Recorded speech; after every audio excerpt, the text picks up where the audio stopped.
Vanilla cake જે super soft, spongy, tasty, yummy અને main કે આ ખૂબ જ ઝડપથી બની જાય છે કેક. અને આ મારા સાસુમાની રેસીપી છે.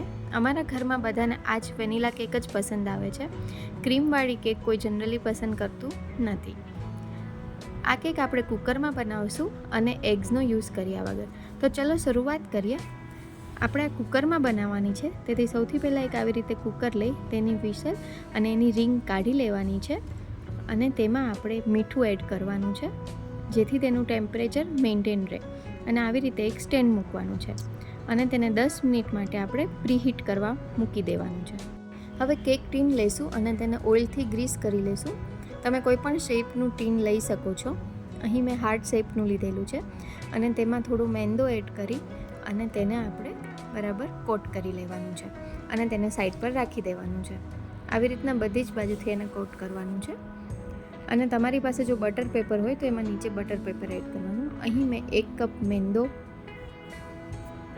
1 કપ મિલ્ક પાવડર એડ કરેલો છે. તેને બરાબર ચાળી લઈશું.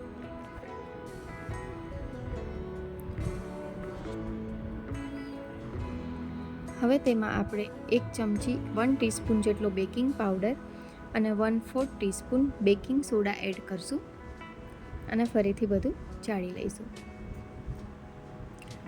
અહીં મેં 1 કપ છે તે ચાનો કપ લીધેલો છે. તમે કોઈ બી 1 કપનું માપ એ રીતે લઈ શકો છો. અને અહીં 1 કપ જેટલી મેં દળેલી ખાંડ લીધેલી છે. તેને પણ બરાબર આપણે ચાળી લેવાનું છે.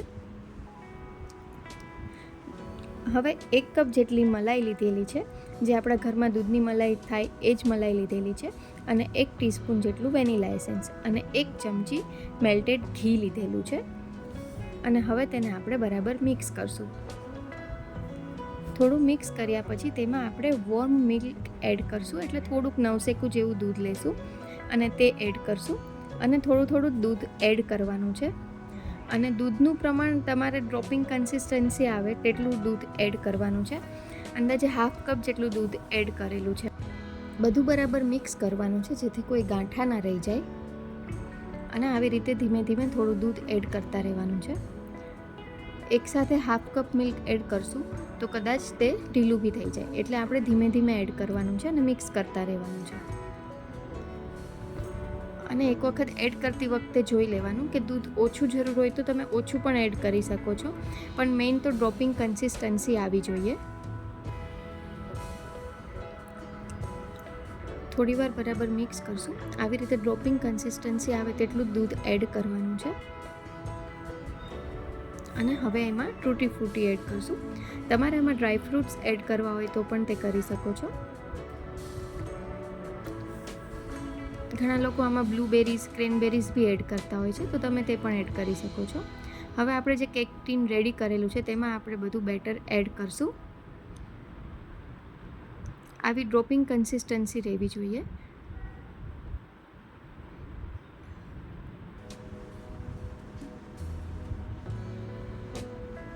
તેને આવી રીતે બરાબર ટેપ કરી લઈશું 3 to 4 ટાઈમ્સ, જેથી એર બધી નીકળી જાય.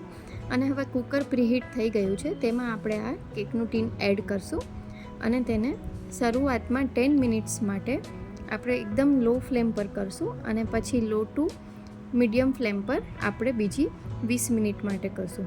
ટોટલ 30 to 35 મિનિટ્સમાં કેક રેડી થઈ જશે.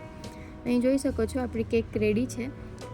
નાઇફમાં જરાય ચોંટતું નથી, જેથી આપણી કેક રેડી છે. હવે આપણે તેને નીકાળી લઈશું. આવી રીતે બધી સાઈડમાં એક વખત નાઇફ ફેરવી લઈશું અને પછી તેને ઊંધું કરી અને 2-3 વખત ટેપ કરી અને કેક નીકાળી લઈશું. તમે બટર પેપર મૂકશો તો આટલું જેટલું ડાર્ક થયું છે નીચેથી એના કરતાં ઓછું થશે. અને જો એકદમ સોફ્ટ બની છે, હું તમને કટ કરીને પણ બતાવું.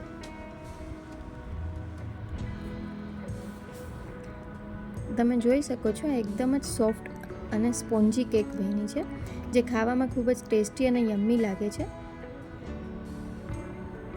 તો તમે પણ જરૂરથી આ રેસીપી ટ્રાય કરજો અને મને કમેન્ટ્સમાં જણાવજો કે કેવી બને છે આ રેસીપી.